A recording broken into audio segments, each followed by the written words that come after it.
welcome back, front of stage with Rise Against. Hello. Hello. It's really a pleasure for me to meet you. Oh, great. Yeah, because I skipped school. Oh, really? 2008, I skipped school for your band. Oh, amazing. And then I met my math teacher. Are you serious? Yeah. And it was an amazing time for me. I had the best time. Oh, And my that's math cool. teacher was like, we will never ever talk about this. Yeah, right. Because Sounds it was my last year in school. And it was like, yeah. we don't talk about it. Sounds like he skipped school too then, huh? Yeah, he skipped school as well. Oh, So well, thank glad you. that we're encouraging all this school absence. He said I had a good music taste, so he was like, okay, that's good. That's okay. Right. Oh, it's cool. So, how are you feeling today? Good. Yeah. We just had we came from Budapest, played a show there, day off in Vienna, and now we're out here right in the middle of like a tour. So, yeah, it's good to be back though. As I mentioned, you already played a multiple time in Austria. Yeah, oh yeah. Can you remember any like specific concert you really enjoyed, or do you have any memories? Yeah, you said, okay, I can remember Austria. Jeez, I mean, the first time we played in Vienna was, what was it called? The Arena, maybe? Yeah. Yeah, right? Okay. Arena? Yeah. A lot of great shows there. Yeah. And then we played this festival before, years ago. Yes. I don't remember which year, but I remember having a good time. We've always had amazing shows in Vienna. Yeah. The Vienna shows have always been something we look forward to. And for you now, like touring, like changed a lot since you started playing your first gig and now. What do you would say is the difference for you now? Are you more relaxed going on the festival shows, or is it the same vibe? I mean, yeah, in the early days, it was a grind. You know what I mean? We were just trying to make it from show to show, working really hard, loading our own gear, living pretty cheaply, just trying to keep up with the pace, And now it's a little different. We have more time. We have more time to play. We have everything's a little more comfortable, and so we can kind of focus more on on being in the band and then giving people a good show. Yeah. What do you enjoy the most and the least about touring? Ooh. You can take your time. Right. I mean, I love traveling. Yes. I love traveling out here in Europe, kind of getting to visit incredible cities like Vienna, or we were just in Budapest, or on our way to Germany, and then we'll be on our way to the UK. And so getting to visit these cities, this is a really cool way to do that, And then I think the least, I guess, is just like the grind of travel can get to you after a while, you know what I mean? Just like trying to keep up with it and trying to stay healthy and motivated and making sure that you're good for the show at night, What are you doing to stay motivated and healthy? Because sometimes the food isn't. Right, yeah. Well, I guess you just have to look hard for the good stuff, you know what I mean? And you get a lot of it's real basic, you know what I mean? It's boring stuff like, getting enough water and sleeping enough and making sure that you are on top of your game, or keeping your mental game focused on the show so you don't spiral or unravel. There's a lot of downtime on tour, before you play a show, after you play a show. And so all of that is stuff that you're kind of, you're working hard to maintain. Do you have something that you always take with you on tour?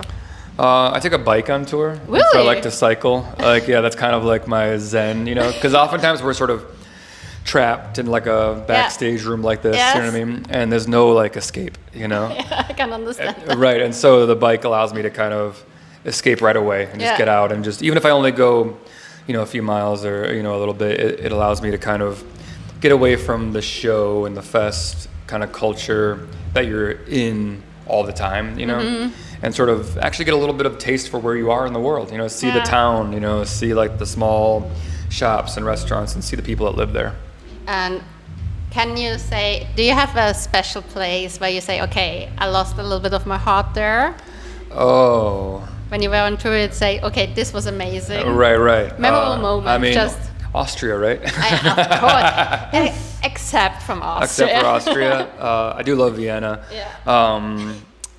Let's see. I mean, Anywhere there's like really beautiful landscapes, like Switzerland, you know, anywhere near the Alps, I mean the Austrian Alps, of course. We were just in Slovenia, and that was beautiful. It was like just an incredibly beautiful part of the world. I did a lot of cycling out there, actually. Whenever we can be closest to like more nature, you know, because we're oftentimes in a very urban centers, you know, that kind of thing. And so if we can get out like into like the mountains and into nature and that kind of thing, that's always something that I crave. Yeah. Do you prefer to play on festivals, on your own venues, like your own concerts? What do you prefer the most? I mean, for me, I love a variety. You know what I mean? Yeah. Like if you do too much of one thing, it gets old after a while. Yeah. You know, you stop appreciating it. So if we can bounce between festivals and like our own club shows and back and forth, which is kind of what we're doing right now. You're doing like you have to fill in the blah, blah, yeah, blah. like Budapest was our own show. We're gonna do our own shows in the UK. We did our own show in Milan. And so, yeah, we've filled in some gaps here and there with our own shows, and that's been fun to dip out of the festival circuit for a minute and do our own show, and then hop back into a fest like today. As a band, you're already touring a long time. Do you have the feeling there are the ups and downs as a band as well? And like, how can you describe it, how you get over it? Because I think some bands like would split up. Right, yeah. Yeah, I mean, there's a lot that goes into keeping, you know, a band like us, 4 people together for 25 years. You know, it's like, it's not easy, you know, it's like a marriage, but it's even more complicated in some ways. Yeah, because you know? it's business-wise also. It's business, there's 4 of us, you know what I mean? Like, all kinds of different dynamics. I have a really great band. I've got some great guys I get to play with. I think we all can get on each other's nerves. You know, there's times we want to strangle each other, but we are able to kind of put all that aside and still move forward as a band and still focus on the show tonight and focus on making a new record and things like that. And I think we're real lucky in that way. Do you think it gets easier the older you get? Or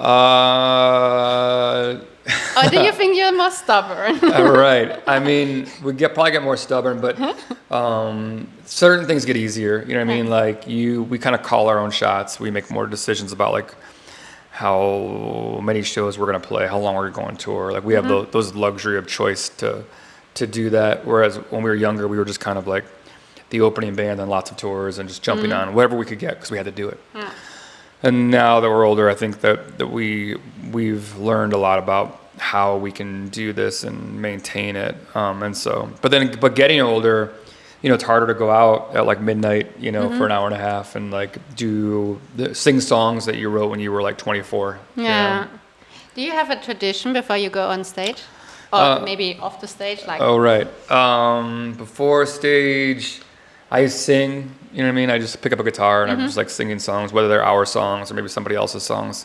And that kind of gets me excited. We all just kind of start moving around and getting the blood pumping. And that usually gets us in the mood for a show. Thank you. I will skip a little bit to another question because like you have a lot about political messages in your song. How do you get when you get criticized for that? Because you have a statement, you're doing activism on stage, and I think a lot of people would say, like, I don't like that. Right. How do you react on that?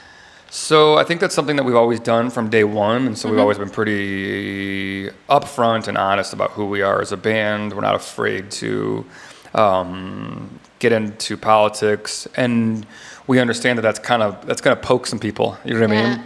But I think that friction is something that's laced into punk rock and hardcore, which is like our roots.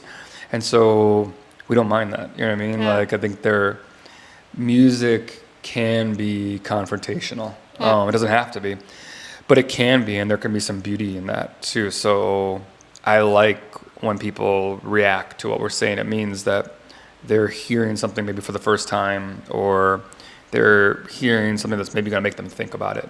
And so I'm not afraid of that reaction, and sometimes I'm trying to get a reaction. Okay. Yeah. Do you think it's harder for young artists to be political in this time? Because I, as just a listener, I have the feeling a lot of artists would be like really more not political these days. Yeah. Like when I was growing up, like I'm from the 1990s, so like Right. 90s girl, it was more political. I had the feeling like there was a lot of punk rock at that time when I was growing up as a teenager, and now it's again, but it's not that harsh. Yeah, Sometimes. we definitely live in a more polarized world, you know what I mean? Where people want to kind of put you in boxes.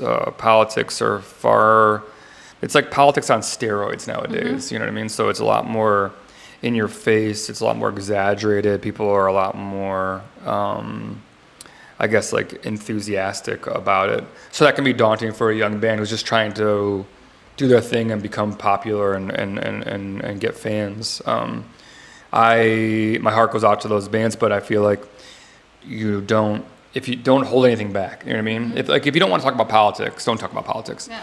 But if you feel like you have something to say, don't be afraid to say it. So would this be your advice to young artists who want to be a little bit more political, make more political awareness? Yeah, I think what we've found is that there are people who really want to hear politics in their music. You know, we've been a band for 25 years, and the world has yet to reject us. So like, I find that there are people out there.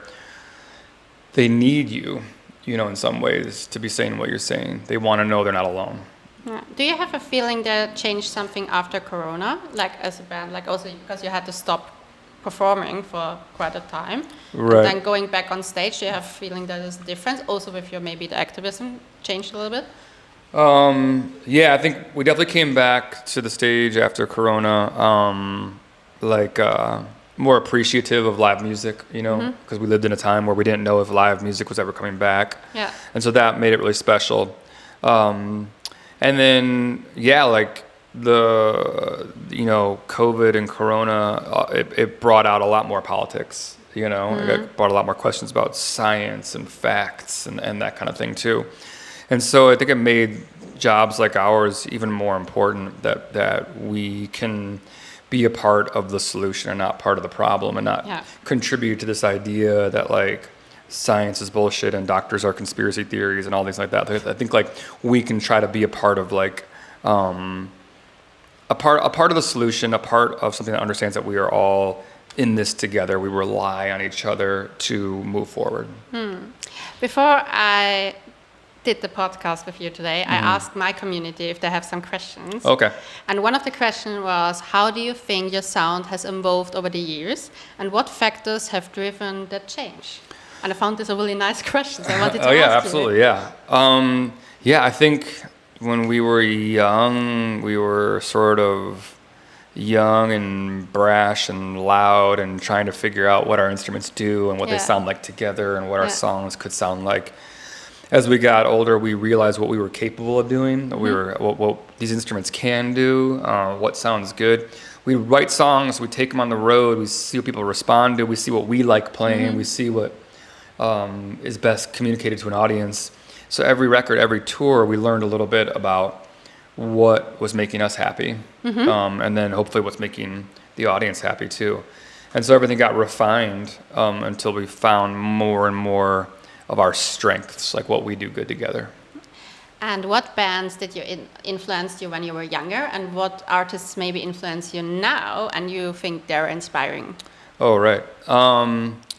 Young bands, I mean, I was just a punk kid, so it was like everything from like Fugazi to The Descendants to Black Flag to Jawbreaker to Minor Threat, you know. There were so many important bands to me growing up. And then bands that still inspire me. I mean, I'm inspired by... just artists. Can be just a solo artist as well. Oh, yeah. I appreciate like bands that have been around for a long time now. Because now that we've been around for, you know, going into our 10th record, I start to appreciate the bands that are institutions. You know what I mean? Like whether it's like Pennywise or Descendants or Social Distortion, you know, or Rancid, these bands that have made these careers that span like 4 decades, you know, like now, like we are getting there to a point where I appreciate how hard they had to work to maintain that relevancy. And do you have any message to our listeners for the podcast?